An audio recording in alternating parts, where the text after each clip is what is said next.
This is Ag Matters PM from the Iowa Agribusiness Radio Network, brought to you by the Iowa Soybean Association, your daily recap of the information that affects Iowa's farmers, producers, and consumers, right here in the heart of the heartland.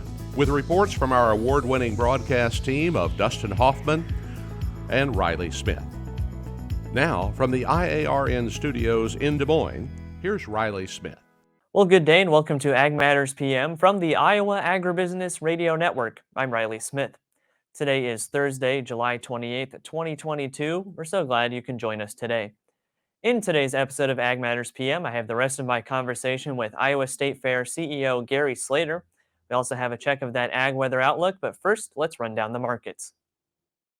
It's time now for the Ag Matters PM Closing Market Summary, your source for market analysis and settlement prices from the day's trade in Chicago, courtesy of the folks at agmarket.net.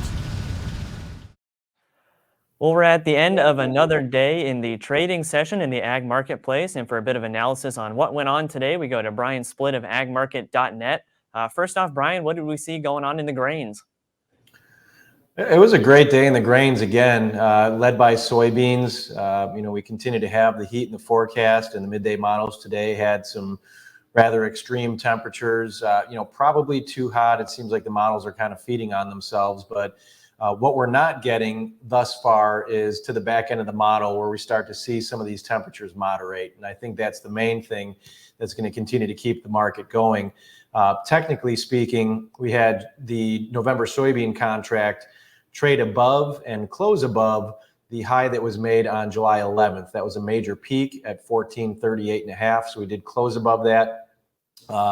Next stop would be the 62% retracement of the whole move from contract high to last week's lows. So it's amazing to me. I mean, it took about 4 days to take that whole move back, and that's what dry weather in August will do. But next objectives in that 1472 area, technically, you're also going to have your 100-day moving average up there. Looking at December corn, this market has been much slower to recover some of the losses. So, for example, we're still trying to retest last week's highs on December corn relative to beans. That was 1393. So we're through that already. We got through that mid-July high. If corn was going to get back to its mid-July high, that would be back up at 658.5. And I think it's just simply we're at a time frame right now where hot and dry is going to affect corn, but maybe not as materially as it would on the soybeans. And the soybean balance sheet is just much tighter. So you lose a bushel there, that's 80 million bushels. We can't afford to do that. And we're already at a yield that's too high with what the USDA is using at 51.5 bushels per acre. All right, and today we had the export sales come out, and a few disappointing numbers in there, particularly for old crop soybeans. And we'd been talking before that the USDA will probably be adjusting those estimates and lowering those a bit. Do we think that's finally probably going to be happening soon? Yeah, we've seen some interesting things in the market. You look at the August soybean contract and what it's done going into delivery, and all the beans have gone up. But what August has done relative to September and November in a time frame where we're seeing actually a little bit weaker basis. So the movement in the spreads have not been indicative of what the cash market's been telling us. But I do think that you're going to continue to see lackluster performance on old crop sales as we get into the end of the marketing year.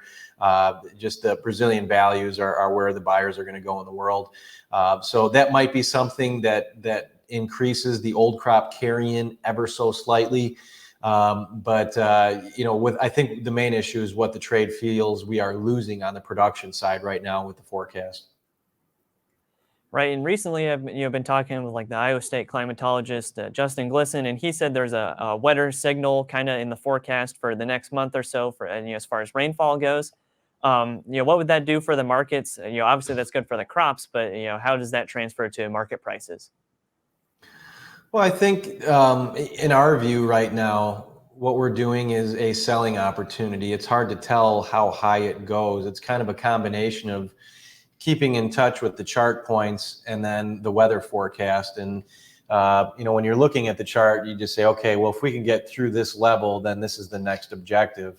And so, again, we closed above some of those levels in beans. We're still trying to retest some resistance on corn. We haven't been able to get through it. But it's one of those things where if you do get that temperature to moderate, where the trade says, okay, now we know there's going to be X amount of days where it's going to be hot, X amount of days where it's going to be dry. But then if things start to moderate, we get some rain on the back end of that, then that's really going to temper this rally. We actually had a hedge recommendation or sales recommendation that was hit today to add another 10% to new crop soybean sales at 14.35. So that gets us to 60%. And we're going to continue to scale into this rally, but we are using this rally as a selling opportunity. All right, and what did we see on the other side of the marketplace in the livestock complex? Well, another day where you've got strong corn and some weaker feeder cattle values. Some of these weaker feeder cattle values pressing the live cattle a little bit. Nothing too extreme on live cattle. And, honestly, for everything that corn has done in the last week, and feeder cattle are off their highs, but they haven't taken out support yet. We've just kind of seen some choppy, some volatile trades, some big trading ranges. But as of right now, the way the chart looks, and this is both for the daily chart, maybe your August feeder cattle, for example, and the monthly continuous chart, which has been building over the last several months. It looks to me like we've got some head and shoulder bottoming patterns that would take us up into the upper 180s to low 190s. So your daily chart would maybe project up to about 190. I think your continuous chart projects up to about 189. So I wouldn't be surprised if over the long haul we see the feeder cattle market show a little bit more strength. And that will likely happen when corn ends up making a high and then rolls over again. All right, well, lots of great information today, Brian. For those of our listeners and our watchers who would like to learn more and get in touch with the folks at agmarket.net, how can they do that? Our general line is 844-4AGMARKET, so 844-424-6758. You can reach me directly at 815-665-0463. The website is www.agmarket.net. All right, well, thank you very much for the analysis today, Brian, and we look forward to talking with you again soon. Sounds great, man. Have a great one. That again was Brian Splitt of agmarket.net. We'll go ahead and take a look at those closing markets. That's courtesy of the folks at Bar Chart. September corn is up 14 3/4 at 6.15 even. December corn up 16 even at 6.19 even. August soybeans up 30.5 at 16.09 1/4. November soybeans up 30.5 as well at 14.40 Soybean meal down 2.90 at 4.43.10. Soy oil up 4.15 at 64 even. Chicago wheat up 26 3/4 at 8.17 even. Minneapolis spring wheat up 18 even at 9.28 even. Kansas City hard red wheat up 28 even at 8.89 3/4. And September oats up 7.5 at 4.48 even. On the Merc, August live cattle down 62 at 136.17. August feeders down 167 at 177.42. Lean hogs up 52 at 119.12. Pork cutout down 20 cents at 124.55. And Class 3 milk up 3 cents at 22.54. And that's been a check of the markets here on Ag Matters PM. We're going to go ahead and take a quick break to hear from our sponsor, the Iowa Soybean Association and the Soy Checkoff. When we come back, I have the rest of my conversation with Iowa State Fair CEO Gary Slater. This is Ag Matters PM. Iowa Soybean Association is driven to deliver for Iowa's 40,000 soybean farmers. We're proud to provide objective agronomic research, a helping hand with soil and water stewardship, and timely industry news powered by the Soybean Checkoff. Learn more at iasoybeans.com. Welcome back to Ag Matters PM from the Iowa Agribusiness Radio Network. I'm Riley Smith. Well, today we're finishing up my chat with Iowa State Fair CEO Gary Slater. We just have more on some of the new things you can see at this year's fair, including those new fair foods. Just always a great thing is just such a blend of modernization with agriculture on the fair. Of course, the ag industry is always changing. The fair is too. And it's just such a great opportunity of agricultural education. When you get a lot of people who might be a few generations removed from the farm, exposed to this, the agriculture, the animals, crops in the John Deere Ag Building, but also having those positive memories like the tractor pull, the concerts, and just having a good time. I think all of that blends itself together. We have a very good ag entertainment, edutainment, if you would say, agriculture and entertainment blended together with the livestock Animal Learning Center, Little Hands on the Farm, an area for kids 2 to 10. We'll put about 37,000 kids through there last year, and probably the same again this year. And it not only educates those kids, it educates mom and dad or whoever takes those kids through, because it's not one where we lead you through it. We send you through it, and the signage throughout, mom and dad reading the signs and telling their kids, it's like they're the teachers. And of course, we all want to look good to our kids, right? So I think that's something that that really lends itself to ag education. The Animal Learning Center, seeing the birthing of cows and goats and pigs, hatching of chicks and ducks, always very, very popular. Everything from in our barns, we have Pig Stop, Cattle Corner, Horse Haven. That gives you a little industry perspective of how those areas of ag industry impact the state and our producers in the state as well. Even Iowa State University gets in on it with I Milked a Cow from the Dairy Husbandry Club up there, and so I think ag, and then North Polk High School bringing in the Avenue of Breeds, and we moved that from the swine barn over to its own area just north of the 4-H building in the parking lot under a nice tent. Crowds of people saw that have never seen it before. Maybe you didn't like going to the swine barn because for one reason or another, you found it in the parking lot north of the 4-H building, and we had probably doubled the number of people going through Avenue of Breeds last year than ever before. So all of that blends itself together in being an agricultural fair that's full of entertainment, not hokey agriculture, but exciting new agriculture, showcasing what we know and love here in the state of Iowa. Right, and I had the opportunity to go through that Avenue of Breeds last year. Of course, we did a video preview on it as well, and I mean, it was awesome to go through that. And it felt like it was just such a great spot for it. Having it more out in the open instead of tucked away in a barn. More people saw it, and of course, that's what we want, is more people to see what's going on at the fair. And with the show, specifically having the Avenue of Breeds out of the show barn, maybe gives a little more room for those showmen. And I mean, how many shows go on, livestock shows this year, or every year? Of course we have a lot of focus on entertainment, all the things you can do at the fair, but it's also a huge opportunity for these 4-H and FFA showmen to really show off all the work they put into their animals over the year. We have some of the best livestock competitions in the nation here.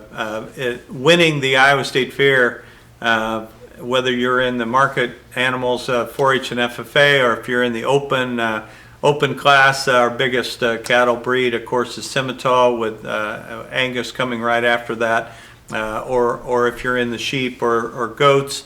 If you win here at the Iowa State Fair, it's the same as winning at the National Western in Denver or the Louisville Stock Show.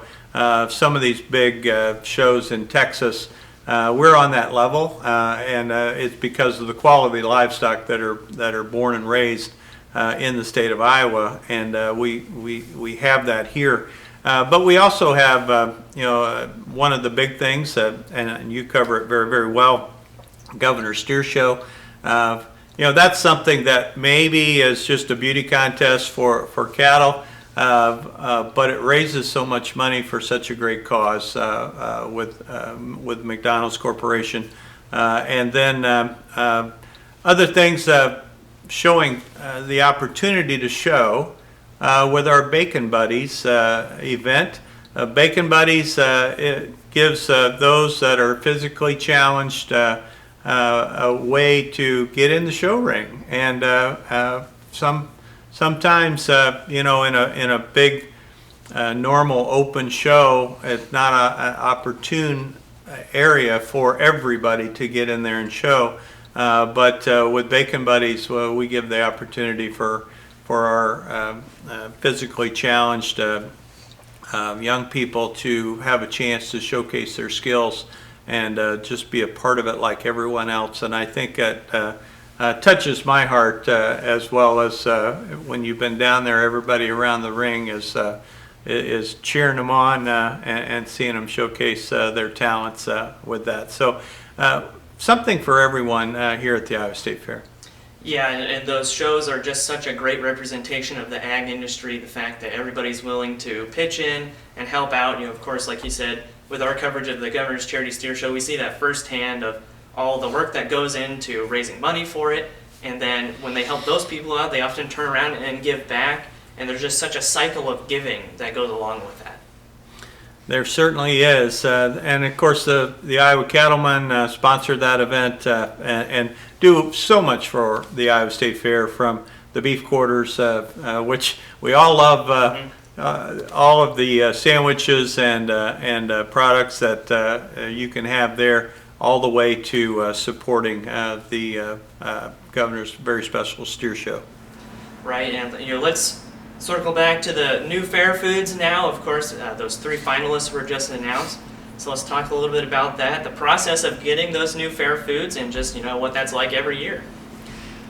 Yes, the top 3, we had 53, or we have 53 new foods. Almost all of them will still be at the Iowa State Fair this year, even though they didn't win the contest. We were able to funnel down all of the entries to the new foods contest to the top 10. And then we had a media event where we asked the media to help us screen them down to the top 3. And that was earlier this week. And we got down to the Iowa Pork Chop tent having one of the entries, and I think they called it the Picnic in a Cup. One of the greater caterers of Iowa, Joni Bell, who has the Rib Shack on the grounds, entered one called the Finisher, and oh my goodness, it was it's a meal for 10, I think, because you got her famous brisket, you've got her famous mac and cheese, all on a baked potato with sauce on top of it. And then the other one, the OMG chicken sandwich was a little bit different. You got a Krispy Kreme donut, and in between that, you've got bacon and a chicken fried patty there with some special sauce on it. So we'll see which one comes out as we have our fairgoers through either voting online or if you can use a QR code when you're here on the fairgrounds to vote for that. We do that the first 4 days of the fair, and then we announce it on the I think the Tuesday morning of the fair. So we're excited about that. Right, and of course, let's mention as well those apps that people can download to kind of help out with navigating the fair. Of course, there's just a general state fair app that'll help you find locations of things, and the food app as well that helps you find the food you're looking for and filter that down. Can they just find that on pretty much every app store? You go to the app store and search for Iowa State Fair. It's an easy download, and let me just say, for an old guy like me, you need to do this because we've upgraded our app this year. It is really good. You can plug in the food you want to find. It shows your location on the fairgrounds, and it shows you where that location is of where you want to go and helps you get there by walking. Shows you how the route to get there in walking distance for you. Has our schedule of entertainment, has our schedule of livestock shows, and all other amenities on that app. So please download that app. You can buy tickets through that app in advance, save some money, buy your advanced admission tickets, and then other values on there. So you want to buy a bucket of cookies from our Barksdale Cookies, you're going to save $2 by doing that. All right, well, great talking with you today, Gary, and I have one more question for you before we leave. Now, new food or not, what's the food you look forward to eating the most at this year's fair? Oh, Gary Slater always loves the pork chop on a stick. That's used to work for the National Pork Producers Council, and that has my taste buds every year. Right, a tried and true. Well, it's been great talking with you today, Gary, and we look forward to this year's fair, and we wish you good luck as we have another successful fair. Thanks, Riley. That again was Iowa State Fair CEO Gary Slater, and we can't believe here already that the State Fair will be coming up in just a few weeks, so we look forward to having coverage of that soon. As for right now, let's go ahead and take a look at the ag weather outlook. Well, I couldn't believe it this morning when it was about 65 degrees and I stepped out to go to work today. Just felt awesome, and you wish that this weather would just continue forever. But unfortunately, it looks like it might warm up sooner than we would like. So let's go ahead and take a look at what the National Weather Service has in store for the next 24 hours.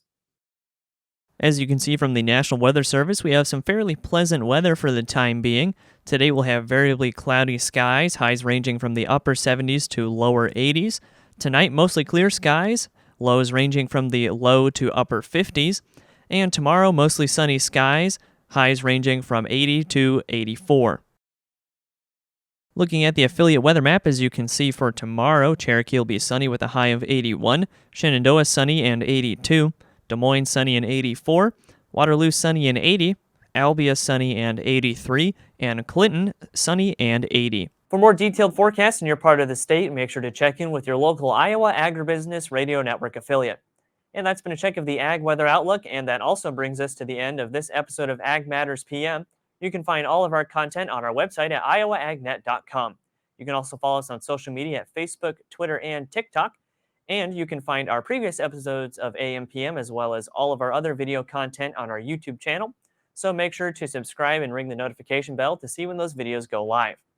Don't forget as well our free Twice Daily Market podcast on Apple, Amazon, Google, Spotify, and Podbean. From the IARN studios in Des Moines, I'm Riley Smith.